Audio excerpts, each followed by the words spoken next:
Okay, most people really enjoy graphing. I don't think you'll have too much trouble with it, but there are just some technicalities I want to make sure everybody's clear on. So in exercise part A, number 10, you need to chart the following table. In exercise B, chart the following table. And exercise C, it's all number 10. So to do that, I just want to make sure there's some things that you're clear about. One, when you look at the data, it says number of years, 0 through 8.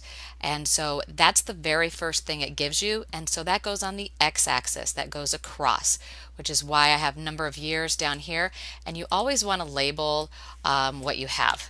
And I know you're using graph paper and you're able to actually write it, but I can't write on my computer by hand and have it actually be legible. So I'm going to do this and we'll just go, oh, okay, just like me in my handwriting, because your handwriting is probably fabulous.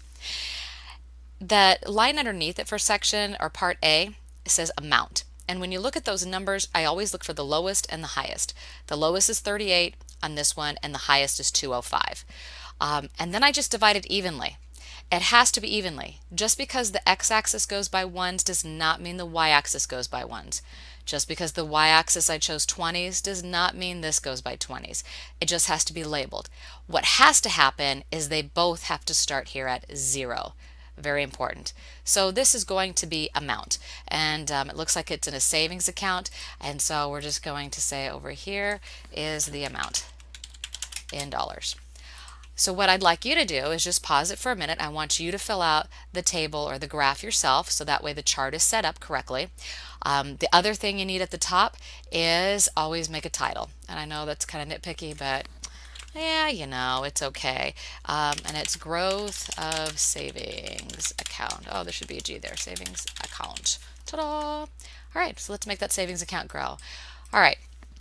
The next thing is just your ordered pairs. So when you do that, you are going to just put a dot anywhere, and I'm just going to go draw my dot over here so I have a dot to go and put everywhere. You're going to put a dot at each one of the ordered pairs, and the first ordered pair is 038. So that's X is always first, so I go over 0 up to 38, so it's pretty close to 40. And I'm just going to put my little dot there. Close enough. The next one says 150, so I'm going to go over 1, and 50 would be in between 40 and 60. The next one is 272, so right below 80, or a little bit lower than 80. Come on. And 3105.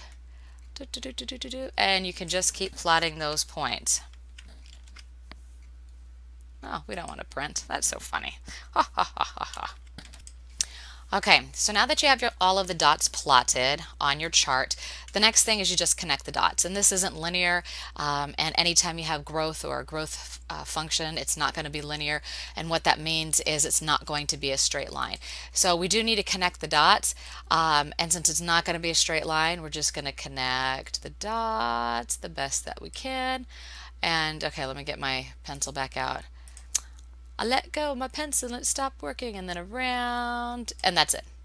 All right, so that is your graph. So that's what you're doing, but you get to do it by hand. It'll be so much easier using a pencil for number 10 on part A, B, and C. Just make sure, again, equal distance here. These are 1 unit, 1 unit, 1 unit, 1 unit, 1 unit, and then these are equal as well. I go from 0, then I'm by 20s, 20, 40, 60, 80, 100.